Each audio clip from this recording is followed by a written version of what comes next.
Welcome back to another episode of this podcast today where we talk about how to polish that rust, sharpen that iron, and detain you from all the bullshit rust in your future self.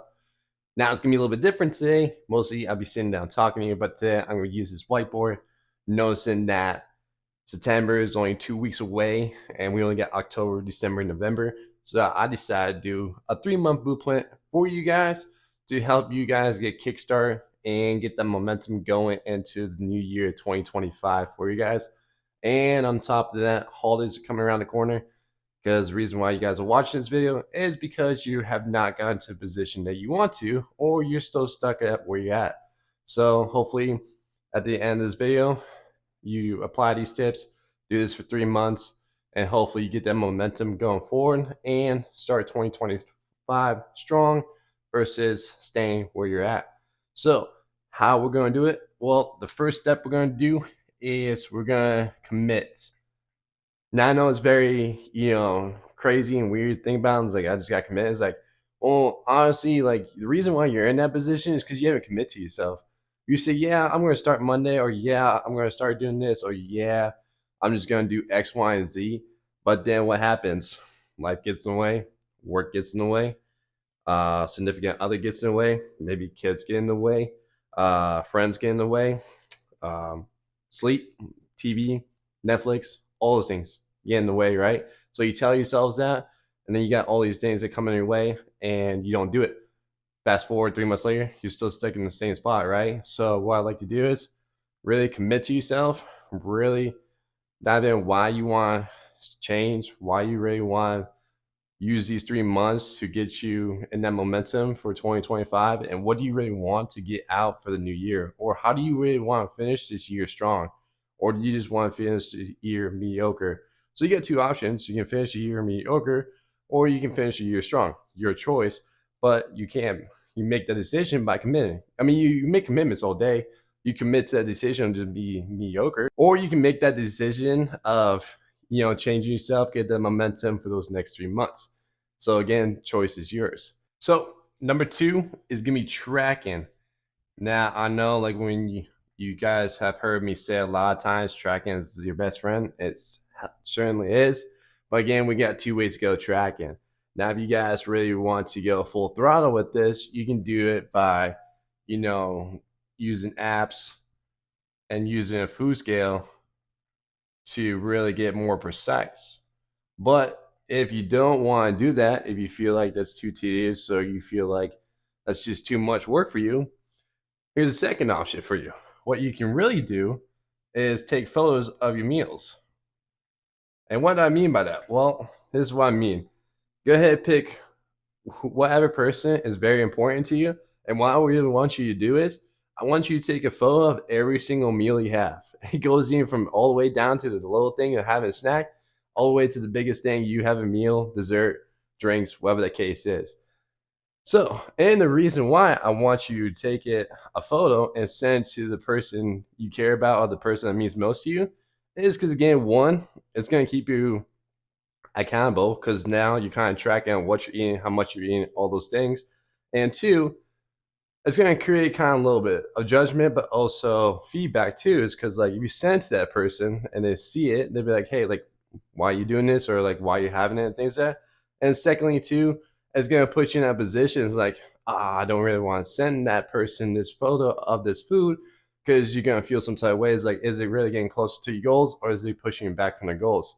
So again, if you don't want to use apps and a food scale to track your calories, figure all those things out, then you can, again, take photos of those meals, send to the person you really care about. Again, that's going to be a different way, but do that.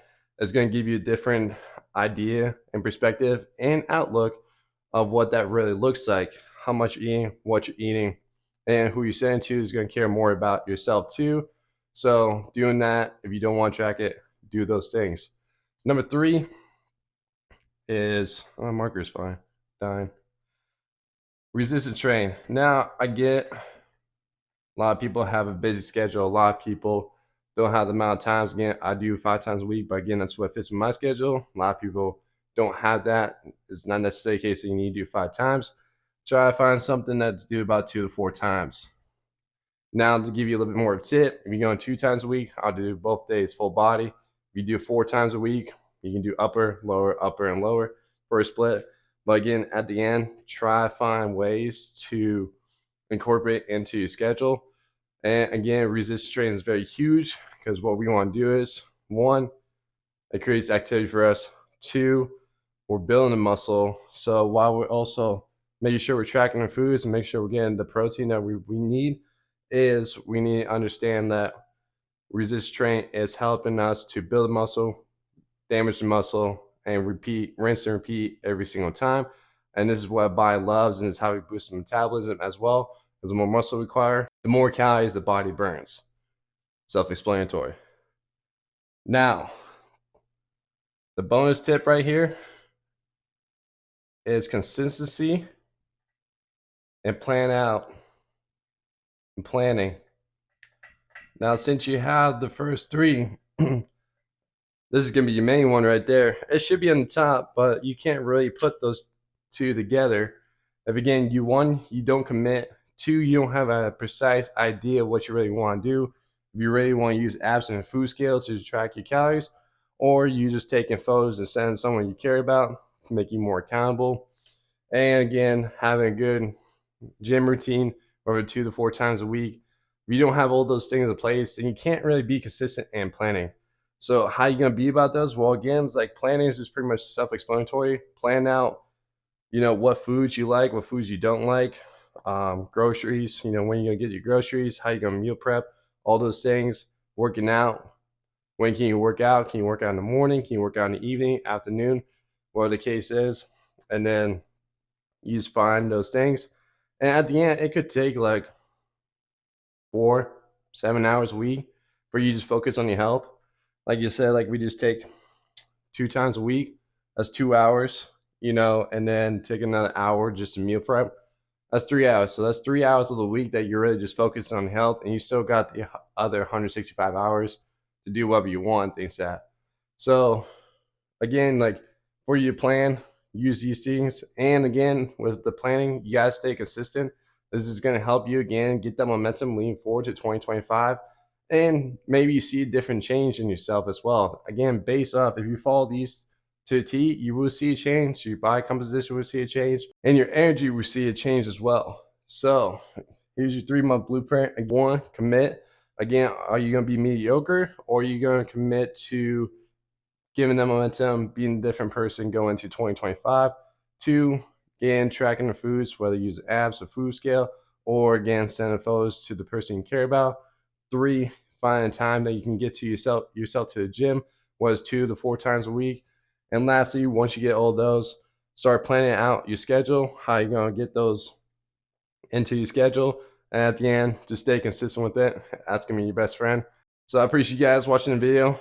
Let me know in the comments what you guys would like to see next, or if this was valuable.